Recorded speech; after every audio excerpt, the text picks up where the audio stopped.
Rolling tin fist.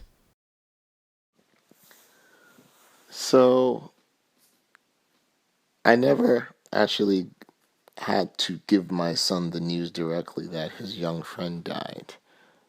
My wife ended up getting the courage to tell him after she'd got some time to process it. Because at first she told me, and she said, she just didn't have the heart. She was still dealing with it, trying to comfort her friend and her husband. And I said, well, I'll talk to him, because it's a subject we talk about, my son and I, death. So I said I would talk to him. But to be honest with you guys, how do you tell your kid who isn't, not even a preteen yet, oh, his friend who just turned one passed away? Um, but I said, you know what? I'll think of something. But a couple days later, I came home. She kind of just told me on the sly. I said, look, I told the kids about, you know, little man and I said, oh, okay, thanks. And she's like, I said, well, how do you take it? I said, well, you should talk to him. I said, okay. And so I knew his sister, who's older, she would be, process this better, but he's still at that age that, and he was obviously, he was closer to the boy and really took an affection for him. So I knew he'd be processing it differently. So, you know, I talked to him. I said, hey, your mom told you about little man. And she said, yes. I said, and I just was silent because I wanted him to tell me rather than me, put him under the police light and start asking questions. So I kind of paused. And he said, he kind of smiled. He goes, it was sad and, I really cried. He goes, I cried my heart out. Um, and I said, I know, it's sad. But the way he said it um, was healthy because I could tell by his expression, the way his tone that he was beginning to process it, which is what I'd hoped for, versus suspension of disbelief, you know, that it actually happened and um, not really understanding why and, why the things that had happened that had led to it. It could be communicated enough to his age level that he got it. And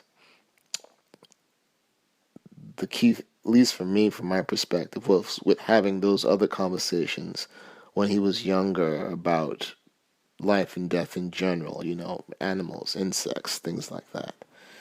And so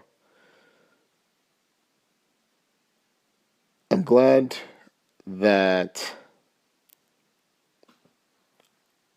I was able to have the conversation with him. And the only reason I was able to have the conversation with him and get him to a point where he could begin to process it as at his level is because I myself have come to terms, have had to come to terms with loss and death, um, and what have you.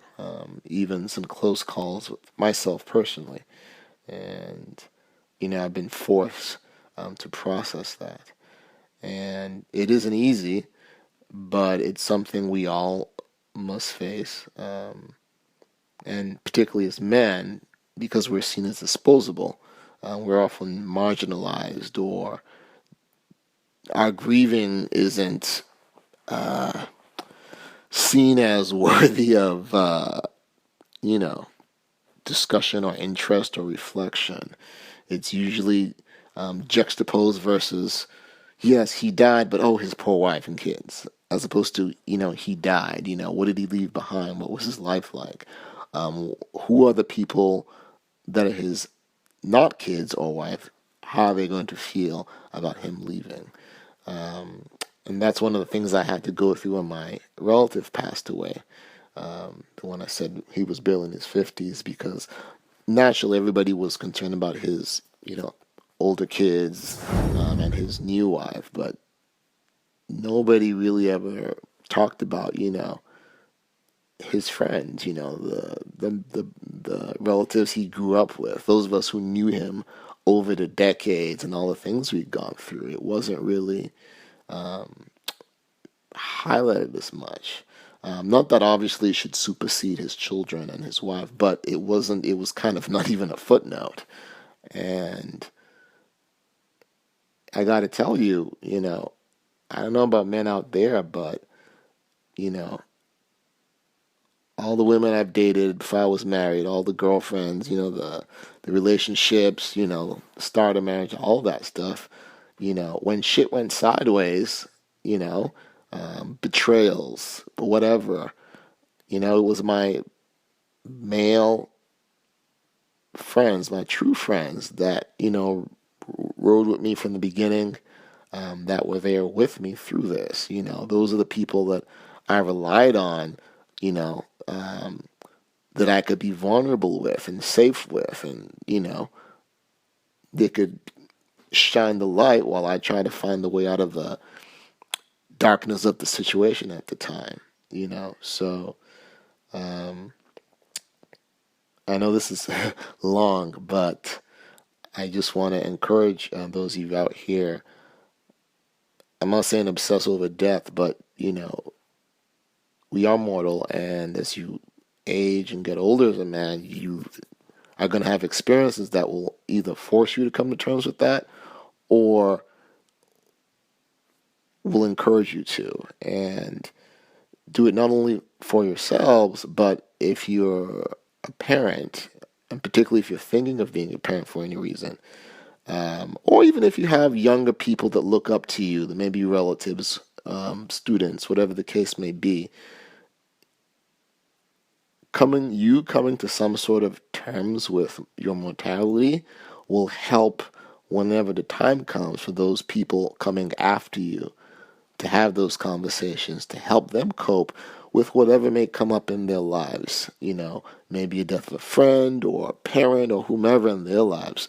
The fact that you've at least started to or come to terms with your mortality will help in the conversations you have with them. It blew my mind of all of his accomplishments. I mean, it just blew my mind because he was kind of a guy who you knew he were capable of these things, but I had no clue how far and wide his influence had reached. I mean, I knew he had touched me personally, but so many other people. Um, but unfortunately, we men, society says, look, you're disposable, women and children first. And what I'm teaching my son, what I'm trying to teach him is you're as important as your sister, okay? You're not disposable,